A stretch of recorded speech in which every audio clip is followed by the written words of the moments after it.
everybody, welcome to Living in Control. I'm Ameza Abraham. And I'm Reza Abraham.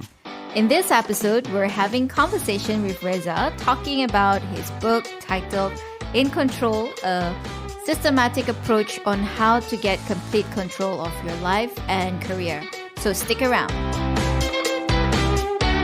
Before we start, I just want to put it out there that Reza is my husband and I have been part of this journey together with him. But today, I am going to have a chat with him about the book, how the whole concept of In Control was formed, his aspiration on the beginning of an In Control movement, and of course, to get to know him a bit more. So, Reza, are you ready? Yep. Okay, Let's great. do it. Great. So let's start by asking this question, yeah? What made you decide to write this book? We've read a lot of books, watched talks, and listened to well-known authors, and most of them have interesting backstories. What's In Control's backstories? So when I decided to write the book, I noticed most famous authors and speakers started the book by sharing about a massive trauma that they have gone through. For example, a near-death accident, a bitter divorce, a tragedy, a bully, an addiction, or lost a loved one. And probably that makes their story very appealing because they managed to get through that and it seems inspiring for millions. But what about others? Like, I bet 80% of the world population probably and hopefully never go through all these things. And when I reflected on my life, I couldn't see anything wrong. You know, I have been blessed with a great childhood, a loving family, an enjoyable career, and I often do what I was very passionate about. So I did not experience a major trauma in my life. And, we all had some troubles and heartaches, but I had a fair share of great things that happened in my life too, that I could be very thankful for. To make it simple, there was nothing massively wrong with the quality of my life and job. And I think that resonates with many people out there. But there was always this barrier that was holding me back to explore my true potential. There were these invisible strings that somehow pulled me back. I couldn't do everything that I wanted to do with my life. So there was this point that I started to remain static at where I was. Then there was the sense of fear, of trying and failing. And then I had this commitment towards my family, my team, and everyone else that I care. And that really amplified this fear. So everyone around me could see me as a jovial, empowered, living a good life, working with so many great clients, having a happy family. But what they did not see was the struggle deep inside. Where I could not see myself making progress in my terms and my control. So I found myself in this rat race that was inspiring on the outside, but kind of hollow on the inside. So one day, I noticed it very strongly that I know what was wrong with me. And the answer was I was not in control of my life and career. So I started sharing this idea with the people that I care about. And I was amazed, that it seems like everyone was feeling the same thing. Everyone I spoke to was curious to know how one can be in control of their life and career. And of course, in a systematic way, because often you hear people talk about the secret behind success, but we don't want to know the secret. We want to know the system.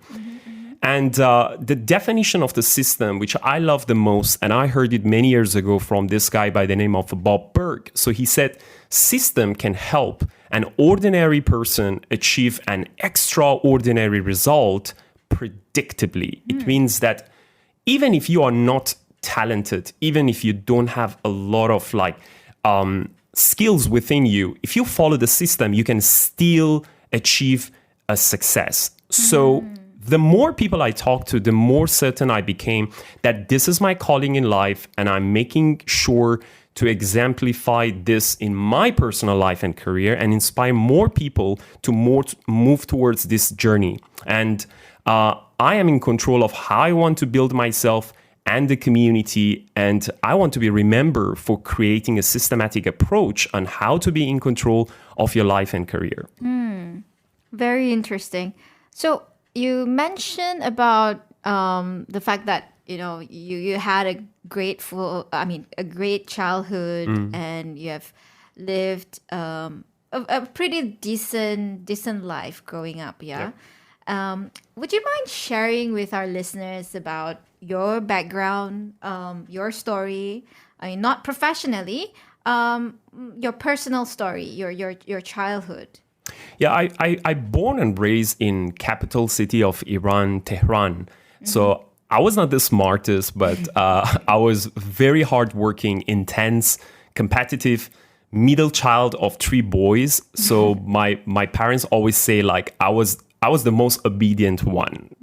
Maybe second child syndrome. Not really, but I wanted to be the best.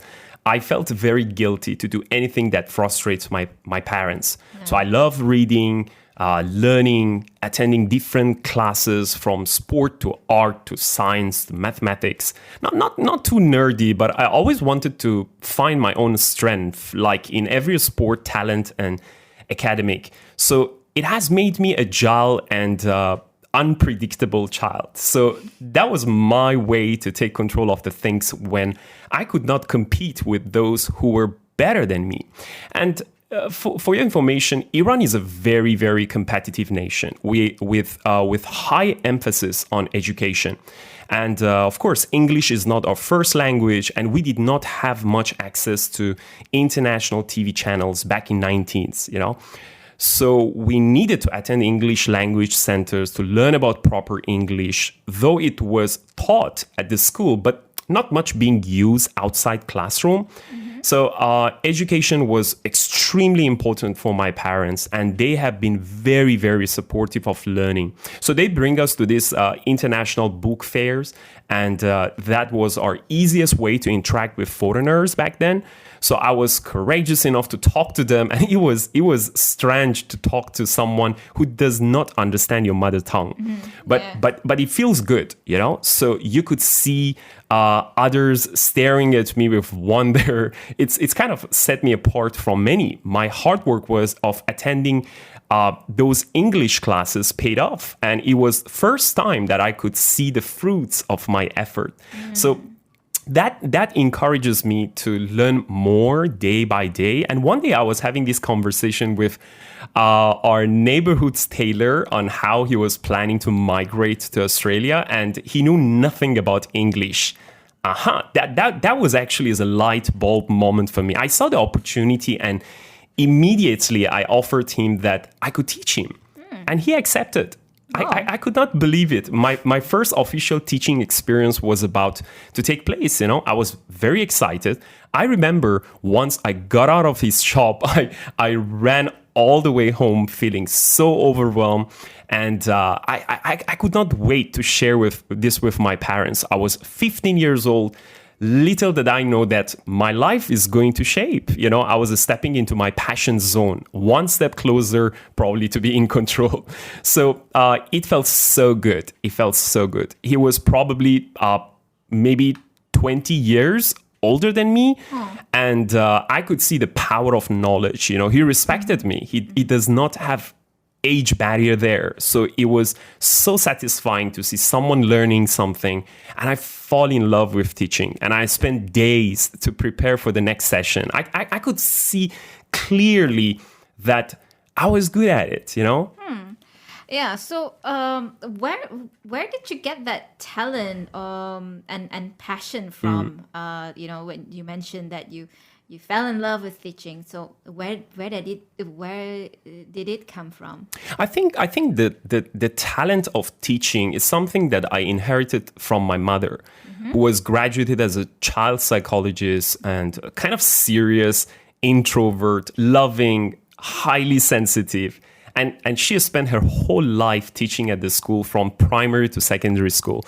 So I always see teachers as powerful people who can inspire the future of others, making people's life so empowering. You know, I continue exploring new opportunities in teaching whatever I knew. That experience planted the seeds of love for sharing in me.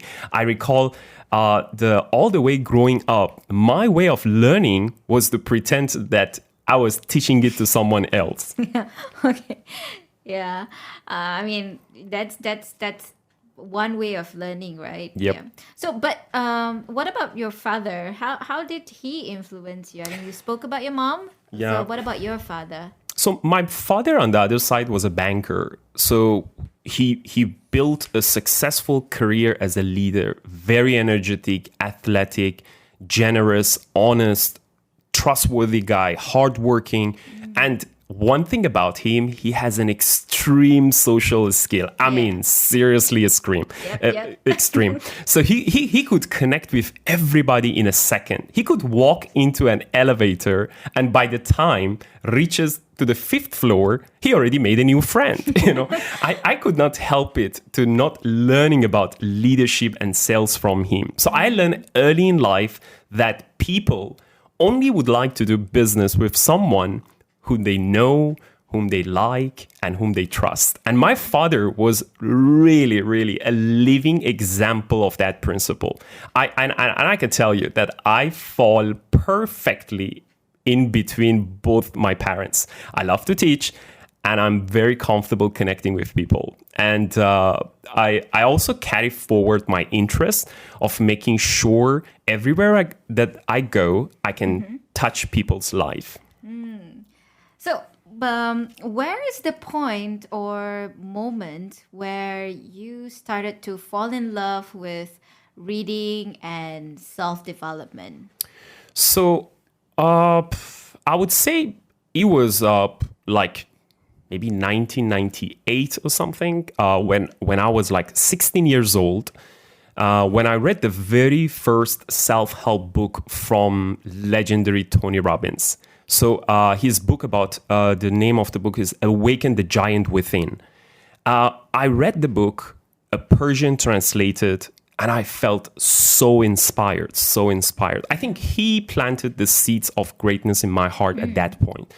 You know, the quotes like, the 3 decisions that we all control in each moment of our lives, what to focus on, what things mean, and what to do in spite of the challenges that may appear to limit us. Or another quote like, know that it's always your decision, not your condition, that determine your destiny.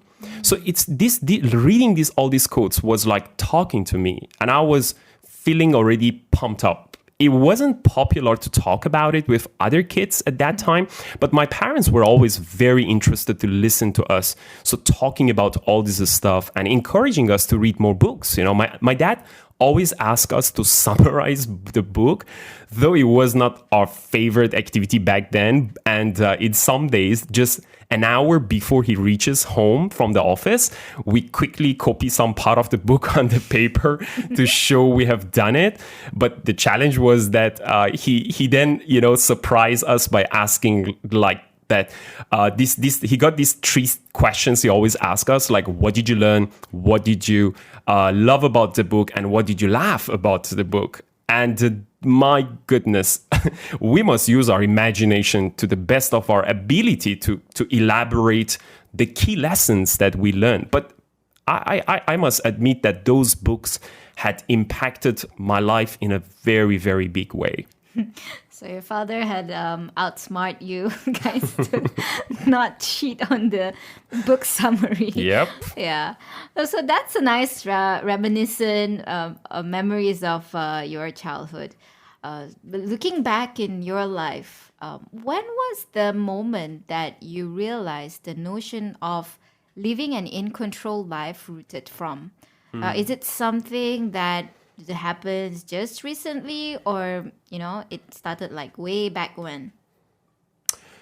Okay, so I was 19 when I first left the house to a different city to study my degree in engineering. So when I was 20, 3 days in a week, I was having classes. And the rest, I was teaching English and physics to high school students. So that was my week. And I look way younger than my age, but needed to wear a suit to match it up in front of the students, who some of them, they really look older than me. But as soon I realized it wasn't really the age that, say, who controls inside the class. It's the knowledge and the competency that show the territory. Yeah. So I started developing my own content, and later on, 2 days also in a week, I travel to another city and work as a part-time engineer in a factory nearby our university. While I also got myself exposed to sales. So I was doing insurance sales as a side income. I was young, dedicated, fearless, and just like 22 when I started actually my first own company. Oh, okay. So I sourced and brought a group of teachers from Tehran, where the capital was located, to conduct classes in the city where I was studying in the north part of Iran. It was very challenging, but I loved it. I felt I could make a difference for these kids, to have the access to the best teachers who only taught at that time in a capital.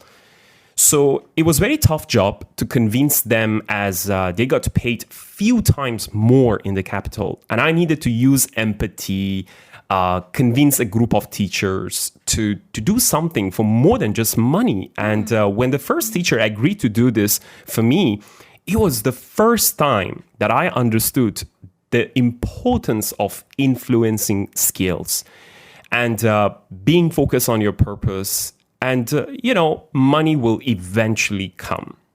I see. Fast forward to today. Let's talk about how's your life right now. What brought you to Malaysia and your adulthood experience that made you who you are today?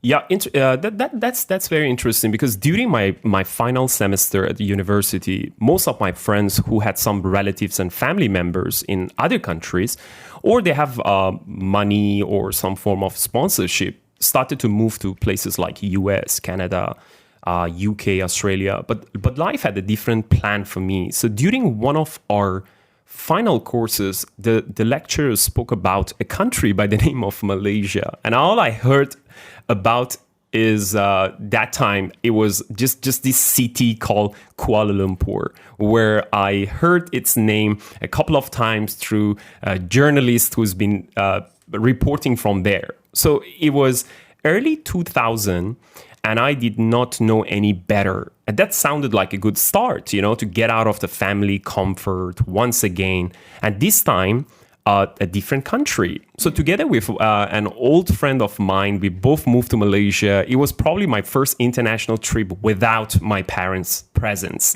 So I was excited, anxious, proud, and I felt the territory of me being in control of my destiny just got one layer broadened. While I could have a stay in the comfort and safety of the family, I choose to leave and explore something that I have never done before. So my family was very supportive of my decision, of course.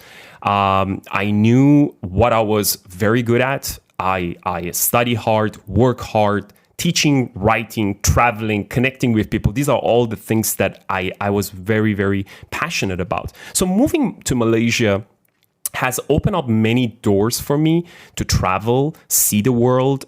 And most importantly, I have the chance to meet some of my favorite idols in life, who I only heard or saw their names in the books and videos, probably. People like Jim Rohn, Zig Ziglar, Brian Tracy, Tony Robbins, Les Brown, Joel Austin, Wayne Dyer, Dennis Waitley.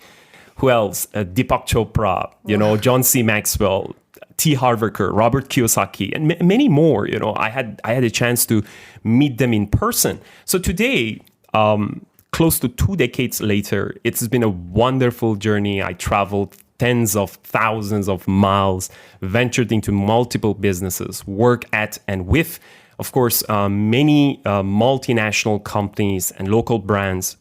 Well, failed many times, moved to many locations, and now I'm calling Malaysia my second home. And I'm a father of two wonderful boys, a husband to a who are reason for why I'm grateful every day and my motivation for success. So beside my son, who I'm most proud of in my life, and the reason for me to wake up every single day is to have the chance to share the knowledge I have gained all these years with others. And I can tell you, Ameza, the most satisfying part of my career has always been when I meet someone who I have planted the seeds of greatness in their heart years earlier through our training and coaching and mentoring, like those who has done it for me, when I was younger.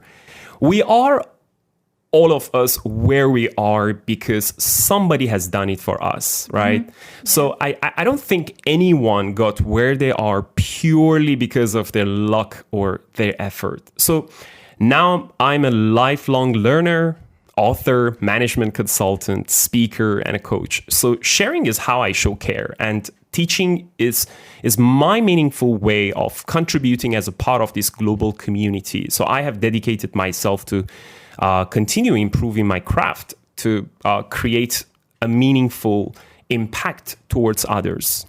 That's a really wonderful journey and experience to where you are now.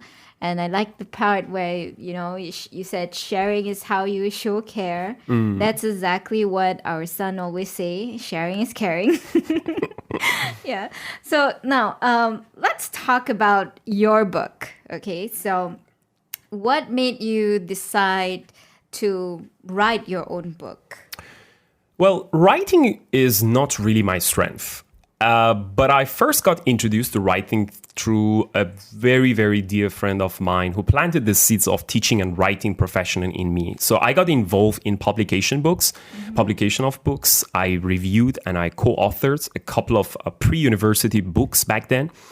And finally, I published my first academic book. It was a dictionary of industrial engineering. So, but I always wanted to write a self-help book because, as I mentioned, my purpose in life is to touch people's life and helping people to make the world a better place. So I have been thinking about it for over 10 years. I knew strongly I should do it, but it was just not feeling ready. I was sleeping on the goal for many years, to be honest. And I knew I'm not the only one like that. So I read many authors are procrastinating to write their very first book for years, thinking that they're not ready. And they just say, maybe next year. So how did you overcome your procrastination of writing the book? This is interesting because was it 31st December? Yeah, it was 31st December 2019. We been at this place called Little England Cottage at Nuwara Eliya in Sri Lanka, and overseeing those luscious green mountain, like exotic, vibrant flowers, while having our breakfast in a chilling day, and that's my favorite type of weather and environment. Simply mesmerizing, seriously. Yeah. So while I was enjoying the scenery, my mind was wondering about how 2020 is going to be a different year. And what is the big project that I'm going to knock down this year? So 2020 is just like a nice number, right? So balanced, it just cannot be missed. And I got to do something great. And really little that all of us knew that 2020 is going to be the battle of the century of humanity versus this deadly virus and how things are going to turn around. So how I do the goal setting was that every year the theme was either a family goal, like buying our house, traveling to our dream destination, or it was just like an individual goal, like when I wanted to complete my PhD or getting in shape. So then what I do is I learn to announce it to everybody, sometimes to my close friends and family, and sometimes I do it in the social media. A crazy commitment strategy that I learned it actually from Zig Ziglar. I wasn't really a fan of goal setting, but I learned this technique from Zig Ziglar. That he was one of the people that in my early 20s, he really inspired me about goal setting. And what we call it, so every beginning of the year, I set some goals and then we announce it to everyone. I love doing it because it gives a sense of direction throughout the year. And I think that time you were like 5 months pregnant, right? Yeah. Yeah. So Arshan, our eldest son, was about to become a big brother. So it appeared to me like a family goal will be a better choice. But deep inside, it was this scary but ambitious goal that I have been putting it off for years. And, so I was keep thinking that I'm not ready for it. So, of course, low self-esteem combined with inability to find the right timing, it was something that it was always putting this book, on hold. So I always like getting ready to get ready. So, I was passionately learning and growing. I read tons of books every year, talking to every expert that I had access to. I attended numerous personal and professional growth seminars, traveled extensively to different parts of the world, of course, before COVID, and getting familiar with different cultures, evaluating timeless lessons that have impacted the generation, So I was putting them into test by applying it on myself and see whether it affects on different people through my training, coachings, and different speaking engagement. So I have touched thousands of people's life, lots of learning, lots of reflection, lots of transformation. So slowly these pieces was coming together. Then I thought maybe 2020 is the year that I must work on one of the ultimate goal to publish the first self-help book. But the big question was whether am I really living the life that I'm going to write about in the book? Then this quote came to me from Les Brown. So he said, life is a fight for territory. And once you stop fighting for what you really, really want, what you don't want will automatically take over. And that really resonates with me. So when I finally knocked down on my most important individual goal, which was completing my PhD back in 2018, which was due for a couple of years, I clearly learned you not necessarily need to change the world. In fact, if you want to, good luck, finishing your PhD, as you may never find enough scholars to support your ideas. So you just need to add one more brick on top of the wall of knowledge.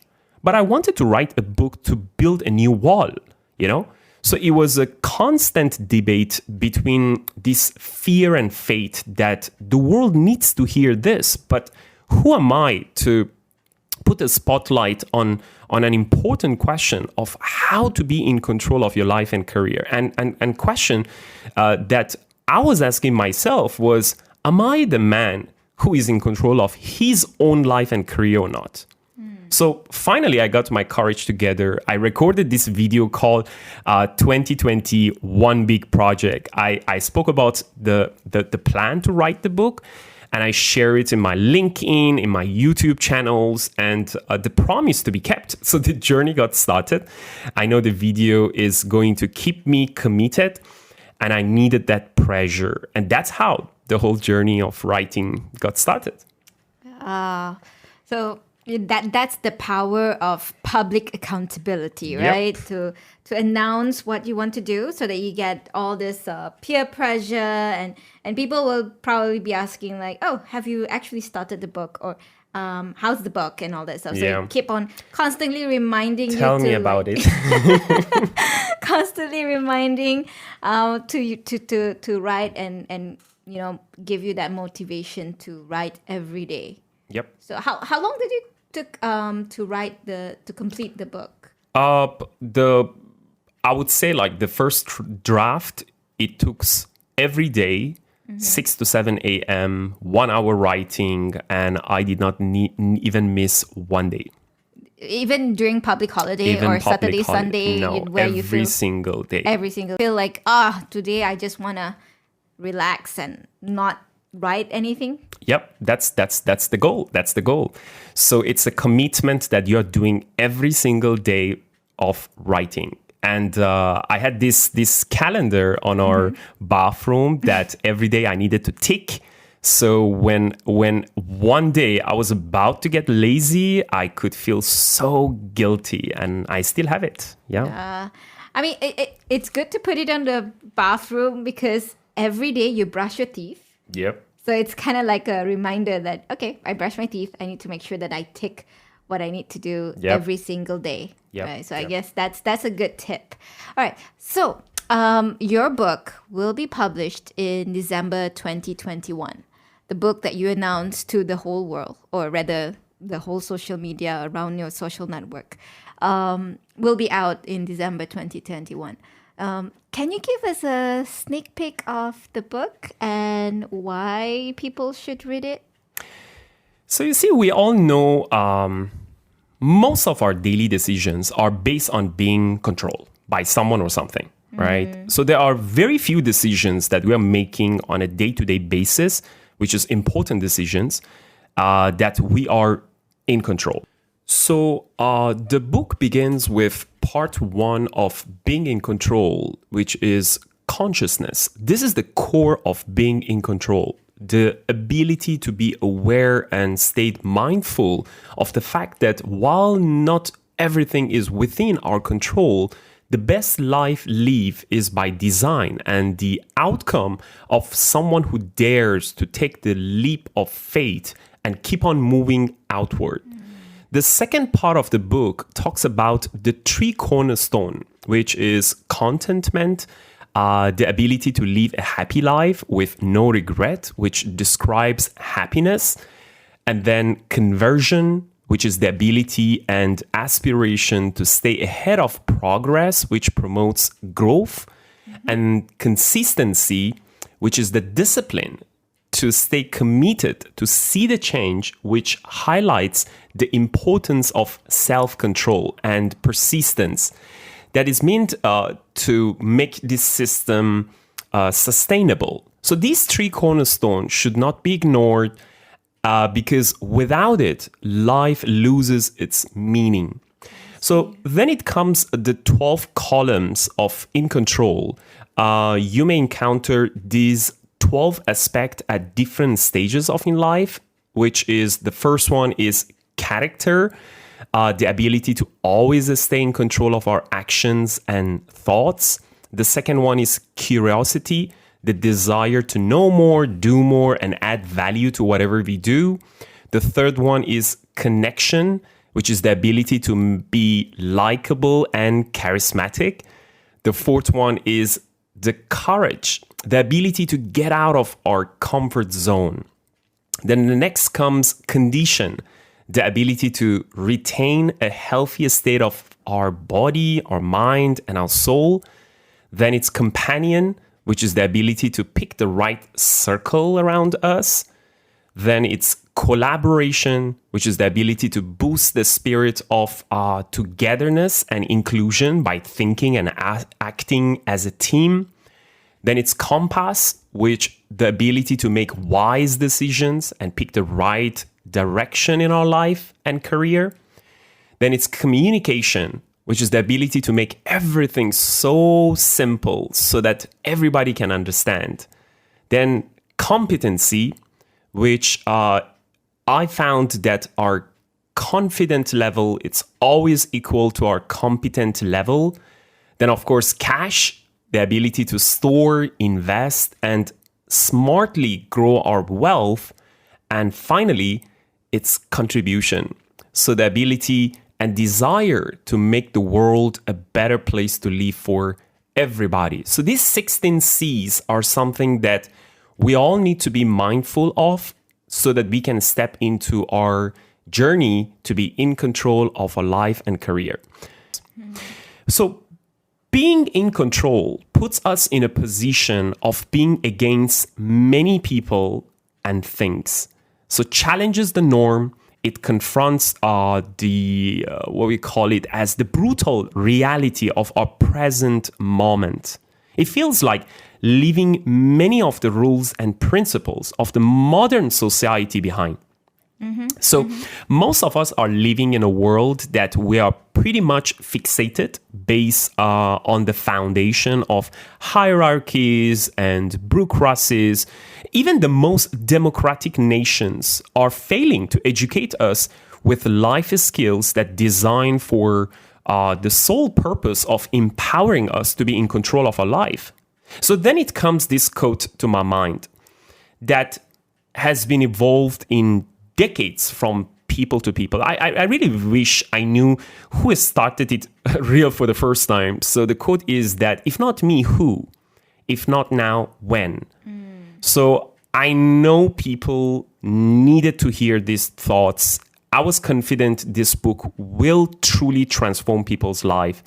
Maybe not all, but what if it can become a movement? Yeah. And I that's where I know I need to act right now. Yeah, that's very interesting when you mention about like if not me, who? If not now, when? And you know, the fact that you want to change and touch people's life through this kind of movement, right? And everyone deserve to live a life where it is, you know, they have complete control how they want to design it. Yep. Yeah. So, but based on your study, I'm sure that when you write all this, your content in the book, right? Which are the authors who you think that spoke about living an in control life? Who do you learn that from? Yeah. Every author that I admired my whole life went around the idea of becoming a person who is in control of their life. It seems like everybody knows it, but very few ask for it directly in a holistic way, as there are more than one aspect that we all need to be in control to live a truly in control life and career. For example, Tony Robbins, he talked about the power of choices.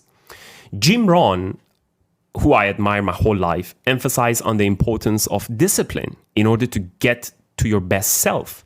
Dale Carnegie, legendary Dale Carnegie, wrote about stop worrying and stop living, And the recent authors, for example, like Mel Robbins, highlighted the power of decisions to start the new you.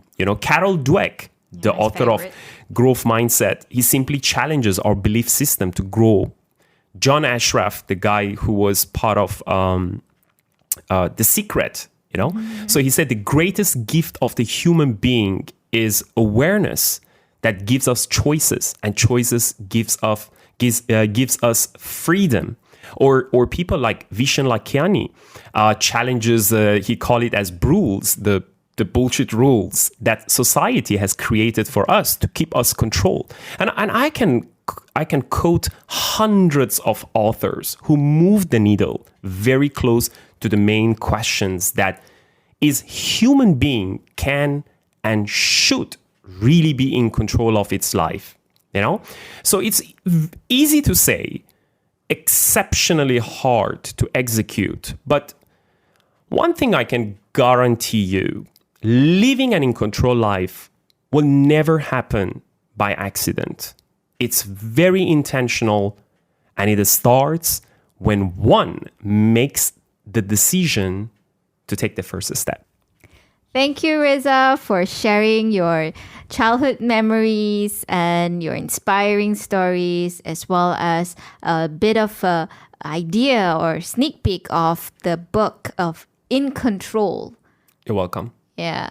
All right, guys. I hope this conversation has inspired you to know more and learn more control life. Who do you learn that from? Yeah. Every author that I admired my whole life went around the idea of becoming a person who is in control of their life. It seems like everybody knows it, but very few ask for it directly in a holistic way, as there are more than one aspect that we all need to be in control to live a truly in control life and career. For example, Tony Robbins, he talked about the power of choices. Jim Rohn, who I admire my whole life, emphasized on the importance of discipline in order to get to your best self. Dale Carnegie, legendary Dale Carnegie, wrote about stop worrying and stop living, And the recent authors, for example, like Mel Robbins, highlighted the power of decisions to start the new you. Carol Dweck, the author of Growth Mindset, he simply challenges our belief system to grow. John Ashraf, the guy who was part of The Secret, So he said the greatest gift of the human being is awareness that gives us choices, and choices gives us freedom. Or people like Vishen Lakhiani challenges, he called it as rules, the bullshit rules that society has created for us to keep us controlled. And I can quote hundreds of authors who move the needle very close to the main questions that is human being can and should really be in control of its life, So it's easy to say, exceptionally hard to execute. But one thing I can guarantee you, living an in control life will never happen by accident. It's very intentional, and it starts when one makes the decision to take the first step.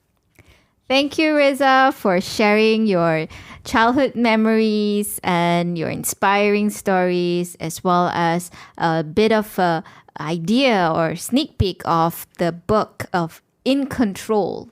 You're welcome. Yeah. All right, guys. I hope this conversation has inspired you to know more and learn more with us. In our next episode, we're going to talk about the core of living an in-control life, which is consciousness. Because an in-control life is a conscious life. It's not accidental, it's intentional.